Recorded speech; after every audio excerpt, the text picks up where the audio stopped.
घोर रूपे महारावे सर्वशत्रु भयंकरी भक्तेभ्यो वरदे देवी त्राहि मां शरणागतम्। ओम सुरासुरार्चिते देवी सिद्ध गंधर्व सेविते जाडे पाप हरे देवी त्राहि मां शरणागतम्। जटाजूट समायुक्ते लोल जिह्वान्तकारिणी द्रुत बुद्धि करे देवी त्राहि मां शरणागतम्। सौम्य क्रोध धरे रूपे चंड रूपे नमोस्तुते सृष्टि रूपे नमस्तुभ्यं त्राहि मां शरणागतम्। जडानां जडतां हन्ति भक्तानां भक्तवत्सला मूढतां हर मे देवी त्राहि मां शरणागतम्। वं ह्रूं ह्रूं कामये देवी बलिहोम प्रिये नमः उग्रतारे नमो नित्यं त्राहि मां शरणागतम्।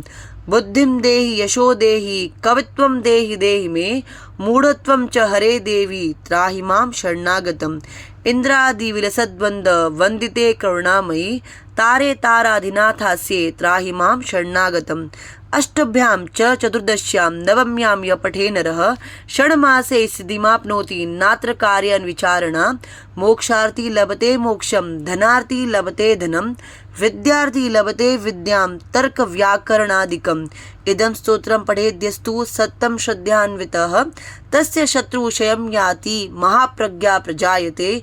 पीडायां वापि संग्रामे जाड्ये दाने तथा भये य इदं पठति स्तोत्रं शुभं तस्य न संशयः इति प्रणम्य स्तुत्वा च योनिमुद्रां प्रदर्शयेत्। इति नीलसरस्वती स्तोत्रं सम्पूर्णम्।